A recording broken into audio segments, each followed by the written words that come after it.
Semangat sehat teman-teman investor level C, investor yang fokus pada karakter pemegang saham pengendali. Ada kabar baik apa hari ini? Teman-teman, kali ini saya mau sharing tentang beberapa saham yang main roller coaster setelah terjadi perubahan kepemilikan saham di tengah jalan. Nah, untuk itu saya mau reminder lagi tentang beberapa istilah yang akan terkait dengan apa yang kita bahas nanti. Pertama, tentang lockup. Sebelumnya saya pernah mengupload tentang lockup. Apabila ingin jelas, silahkan lihat video saya sebelumnya ya. Lockup adalah jangka waktu tertentu di mana pemegang saham lama tidak diperkenankan untuk melepas sebagian atau seluruh sahamnya. Terkait dengan itu, ada dua jenis saham. Saham biasa dan saham dengan hak suara multiple. Saham dengan hak suara multiple yaitu saham yang mempunyai hak suara berkali-kali dibandingkan dengan saham biasa. Bisa 2 kali, bisa 5 kali, bisa 10 kali, 20 kali, dan seterusnya. Lockup untuk saham biasa selama 8 bulan. Namun lockup untuk saham dengan hak suara multiple selama 2 tahun. Lockup dapat menunjukkan tingkat komitmen dari pemegang saham lama untuk mengembangkan perusahaan. Karena logikanya pada saat perusahaan listing, mereka mengajak investor retail untuk masuk investasi pada perusahaannya. Oleh sebab itu, dalam jangka waktu periode tertentu, investor lama tidak diperkenankan melepas sahamnya. Jangan sampai setelah investor retail masuk, maka investor lama buru-buru keluar. Kalau seperti itu, berarti listing hanya untuk menjual perusahaan. Nah, lockup saat ini hanya diberlakukan untuk emiten yang melakukan penawaran umum. Tidak berlaku untuk emiten yang di tengah jalan terjadi perubahan kepemilikan saham.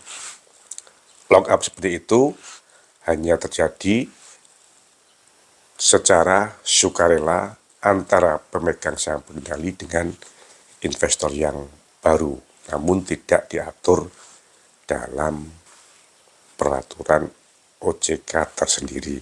Misalnya saat Bukalapak masuk ke dalam Alobank, Om Khairul Tanjung mensyaratkan harus dilakukan lockup selama 3 tahun. Karena tujuan dari Om Khairul Tanjung mengundang Buka mungkin untuk mengembangkan Alobank secara jangka panjang. Tapi itu semua terjadi karena bisnis to bisnis, tidak diatur dalam peraturan OJK tersendiri. Nah, untuk mereview pentingnya lockup diberlakukan juga pada perusahaan terbuka yang terjadi perubahan kepemilikan saham di tengah jalan, saya akan mengambil 4 contoh beberapa perusahaan terbuka yang terjadi perubahan kepemilikan di tengah jalan lalu sahamnya main roller coaster. Yang ini tentunya merugikan pemegang saham retail. Yang pertama, saya ambil contoh emiten dengan kode CARS, CARS, atau PT Industri dan Perdagangan Bintrako Dharma. CARS listing pada April 2017 dan tidur di 50 pada saat COVID April 2020. Di April 2022 terjadi jual beli antara pemegang saham lama dengan pemegang saham pendatang di pasar nego, yaitu dari PT AHB Niaga sebagai pemegang saham pengendali kepada Rian Haris sebanyak 165 juta lembar saham di harga Rp15, karena saat itu CARS tidur di harga Rp50. 2 hari kemudian terjadi juga perpindahan saham dari PT Merapi Agung kepada Paulus Toto di harga Rp5 sebanyak 1,8 miliar lembar saham. Dengan demikian terjadi perpindahan saham sebanyak 13% dengan harga rata-rata di Rp5,84 per lembar. Apa yang terjadi kemudian? Sejak Agustus 2022, saham CARS bangkit dan main roller coaster. Catatan saya menunjukkan sampai dengan akhir Oktober 2022, harga tertinggi CARS di Rp128 atau 2.190% dari rata-rata harga pengambil alian. Harga terendahnya di Rp74 atau 1.266% terhadap rata-rata harga pengambil alian. Mengapa fluktuasinya cukup tinggi? Karena di samping terjadi pengambil alian saham sebanyak 13% pada April 2022, sampai dengan akhir Oktober terjadi perpindahan saham sebanyak 20%, termasuk saham yang dimiliki oleh Paulus Toto. Saham masyarakat telah berubah dari 52% menjadi sekitar 72%. Bukan hanya Paulus Toto yang membeli dan melepas sahamnya, namun pemegang saham lain juga melakukan penjualan saham yang telah dipegangnya. Yang kedua, emiten dengan kode OASA atau Maharaksa Biru Energi, dulunya bernama PT Protek Mitra Perkasa, yang di akhir 2021 terjadi pembelian saham oleh saudara Gafur Sulistyo yang awalnya mempunyai 25%, di akhir Desember 2021 mengambil alih 50% lagi, sehingga posisi Gafur mempunyai saham total 75%. Gafur Sulistyo membeli saham sebanyak 50% di harga Rp112 per lembar saham. Apa yang terjadi kemudian? Sampai dengan akhir Oktober 2022, kepemilikan saham saudara Gafur Sulistyo yang awalnya total 75% telah berkurang dan menjadi 55%. Terjadi perubahan kepemilikan saham Gafur sebanyak 20%. Fluktuasi harga sahamnya tertinggi Rp1.125 atau 1.004% terhadap harga mengambil alihan saudara Gafur di Rp112 dan harga saham terendah sampai dengan akhir Oktober di Rp535 atau 478%. Itu gambaran fluktuasi saham.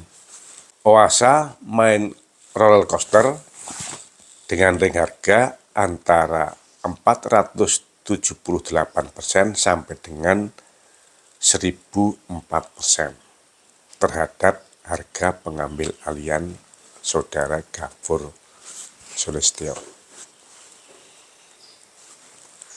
Yang ketiga, emiten dengan kode TRIM atau Trimegah Sekuritas. Pada Maret 2022, saudara Garibeldi Thohir mengambil alih saham TRIM sebanyak 2,46 miliar lembar atau 34,64% di harga Rp191.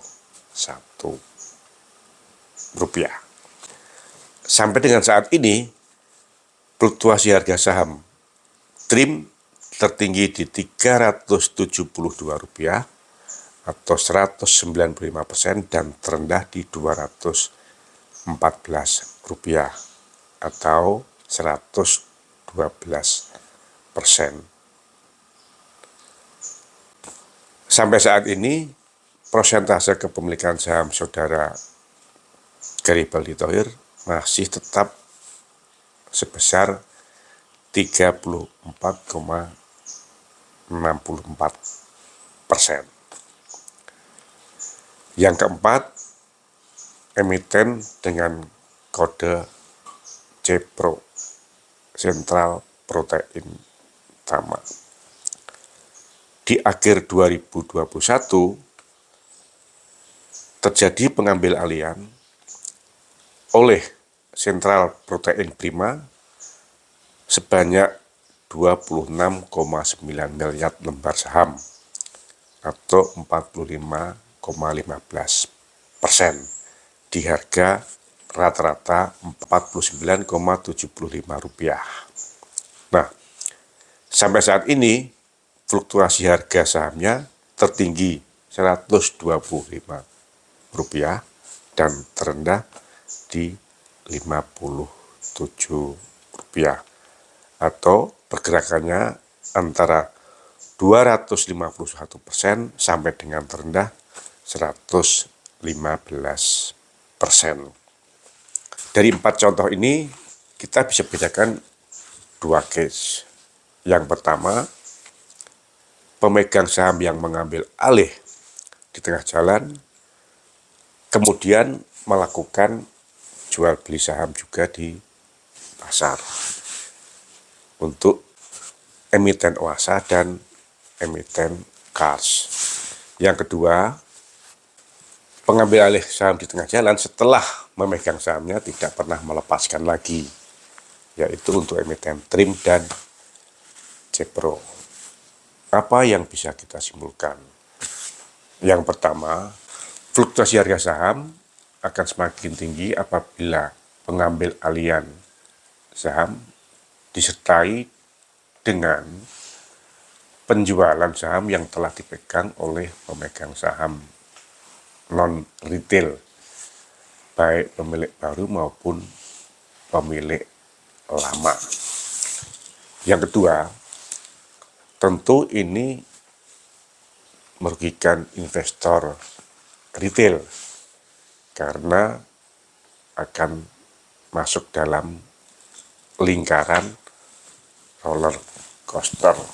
Oleh sebab itu, OJK sepertinya perlu mempertimbangkan untuk melakukan lockup apabila terjadi perubahan kepemilikan terhadap perusahaan terbuka secara signifikan, terutama yang terjadi di pasar nego dengan harga di bawah harga pasar, apalagi apabila terjadi di BUMR, Badan Usaha Milik Retail, yang lebih dari 50% sahamnya telah dimiliki oleh retail. Yang ketiga, pengambil alihan saham dengan jumlah yang signifikan mestinya harus melalui asesmen OJK. Mengapa? Karena untuk melindungi investor retail, OJK harus memahami apa tujuan dari pemegang saham baru untuk mengambil alih saham tersebut. Apakah memang benar-benar ingin memperbaiki manajemennya atau ingin goreng-menggoreng saham tersebut.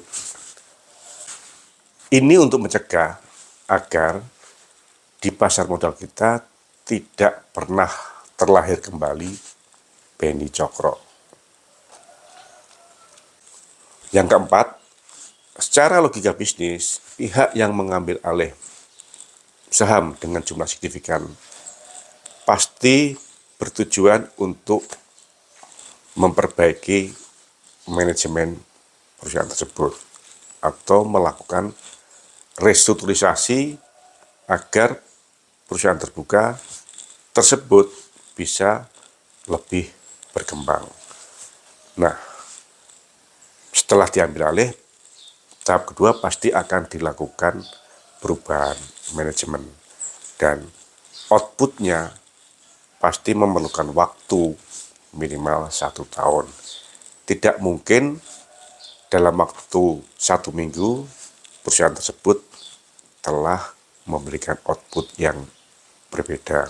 Asesmen OJK diperlukan untuk menentukan kira-kira berapa lama masa lock-up yang diperlukan oleh pengambil alih saham untuk memperbaiki manajemen perusahaan tersebut dan menghasilkan perubahan output yang lebih baik, sehingga investor retail tidak terjebak dalam permainan roller coaster atau animo dari pemegang saham baru. Jadi, teman-teman, apabila akan masuk dalam emiten yang telah terjadi perubahan saham signifikan, sebaiknya lakukan lock up secara mandiri sambil memahami siapa pemegang saham pengendalinya dan kemana arahnya. Apakah akan benar-benar berniat untuk memperbaiki perusahaan atau hanya sekedar untuk goreng-menggoreng seperti Om Beni Cokro. Namun, apabila teman-teman ingin mencoba untuk ikutan main roller coaster, saat ini sesuai dengan pengamatan saya, teman-teman bisa mencoba emiten dengan kode MINA. MINA emiten yang bergerak di properti, listing pada April 2017 dan telah tidur di 50 lalu bangun lagi sampai dengan 3 kali. Pada September 2022, 45% sahamnya diambil alih oleh PT Basis Utama Prima di harga Rp25. Dan kemarin, tanggal 27 November 2022, mulai bangkit dari 50 menjadi Rp55. Kalau teman-teman ingin mencoba untuk bermain roller coaster, silahkan bisa ikutan di saham Mina untuk melakukan uji nyali. Semangat sehat!